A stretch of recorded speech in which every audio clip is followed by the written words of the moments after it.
Now, if you grew up in the Sims household, you had cod liver oil every morning.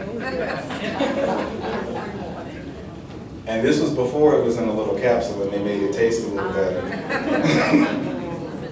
So I know all about it. But it really, you know, the longer I live, the more I learn that no matter what, my mother's always right.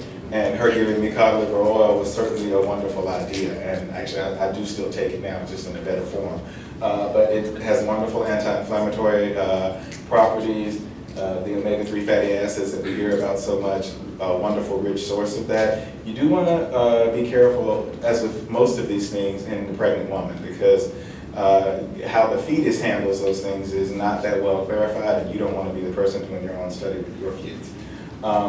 So we do worry about that a little bit. And people who are on blood thinners, cod liver oil is not the greatest thing. I do have the old bottle that you mix with a little bit of orange juice. It's still nasty. If you don't know, I'm from West Virginia, and know about all of these different things that hopefully most of the rest of the world is not familiar with. But I definitely know about some real pure kerosene on a tablespoon of sugar that will help cure a cold if it doesn't kill you. And turpentine as well. I've never had this, actually. I've never had kerosene either, but I've seen my grandfather do it, and he lived. But you know, there are a lot of things that, as Dr. Goldstein had mentioned earlier, if it won't hurt you, I'll let you do it. Most of these things aren't on that list. Once you get down to here, not so bad. Apple cider vinegar, if people want to take a little bit of that, they tell me it helps their reflux, fine. I've had people tell me a teaspoon of mustard helps their reflux, fine. You know, any of those things are where I really feel like the risk to you is minimal, and even if it's only a placebo effect, it helps you. It's not harming you. I'm totally fine with it.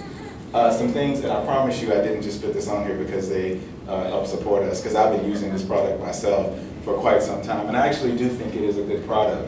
The althea root in it is very soothing to the vocal folds. Slippery elm bark helps thin mucus, so you don't have that thick phlegm, helps you feel better. Licorice root also helps in terms of its soothing qualities and help thinning the mucus. So all the stuff in this is actually natural things that really do help the throat, and so throat coat is an appropriate name because this really does help mild symptoms. And if you have the flu, this is not going to take care of that, but if you have a cold, this can help you feel better.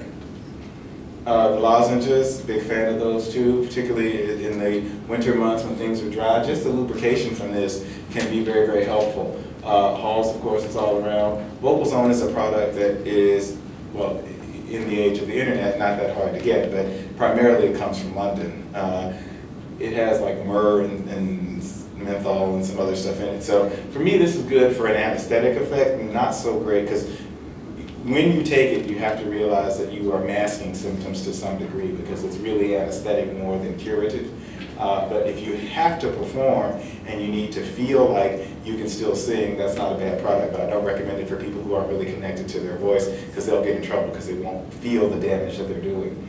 Other things that are that are helpful and relatively cheap, blackcurrant pastilles or any of those fruit candies really do help with lubrication and moisture and don't cost you too much. Gummy bear is also a wonderful cheap way to get glycerin and lubrication to that area. So problem prevention. Dr. Joe had this in her slide a little bit too, but I cannot stress it out. Fortunately, in the hospital environment, they mandate this. But hand washing, and you don't have a sink available, hand sanitizer, beautiful, beautiful things. I saw a study not long ago. One of the places from which they extracted the highest bacterial count were the handrails on an escalator. And you know, these are the kinds of things that you just don't think about, but you don't know who has touched that thing all day long, and they don't wipe it down. And you know, you're probably not spreading the plague by riding the escalator, but getting off of it and using a little hand sanitizer might keep you out of trouble. So we did talk about allergic rhinitis. We've developed some science today. This is reflux, this is throat, this is allergy. That's the allergic salute, because that's how so many kids will present when they've had that itchy nose and they just can't quite get it under control. But again, I won't belabor this because we've talked about it extensively. But the symptoms that go along with that do have quite a bit of overlap with voice symptoms, and so we do want to make sure we're not missing that. And those same processes we do know can affect the larynx, the same eosinophilia, the same inflammation and irritation that you can see in allergic rhinitis, we can also see in something called allergic laryngitis. And so the treatment of allergies can be critical to success in taking care of hoarseness and a voice disorder. Other things that we see, hormone fluctuations. These, particularly the sex hormones, estrogen, progesterone, testosterone, and even thyroid hormone, the levels of those and how they fluctuate in the body can have profound effects on the voice. Being hypothyroid can make you very, very hoarse. Being hyperthyroid can also change your voice. Having, again, with the whole concept of puberty, there are great fluctuations that go on with the sex hormones, and how the voice responds to that is incredibly important. And seeing many female singers and professional voice users as I do, many of them can tell you they have a voice that varies almost exactly with their monthly cycle, and they know when they're going to have trouble.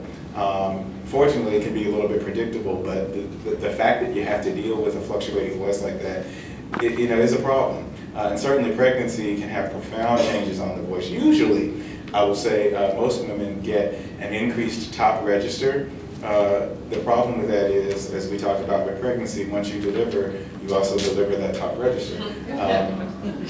And I know of two singers in particular who recorded while they were pregnant and afterwards realized, I can't sing those songs, not in those keys at least. So that's just something that I always counsel patients about, because you do have to know what the instrument is and how it's being affected. And you feel great because you have those top notes that you didn't have before, but they're going to go away. I believe that, yes, along with the hormone fluctuations, these are some ectasias, because women are more susceptible to having them. And that video is not going to play, but take my word for it, you would see two vocal folds with two red dots on it. And this is the patient, I believe, who had a progesterone IUD placed, and interestingly enough said, right after it was placed, my voice changed, went back to her GYN, and GYN assured her that there was no connection between the two. But of course there is. And I scoped her, saw this, and then suggested that she might consider another form of contraception, which she did. And as soon as it was removed, her voice went back to normal. And I'm like, well, don't go back to your GYN and say I told you so. But just between you and me, we know what happened. This is also not playing. Try to double click. No. No.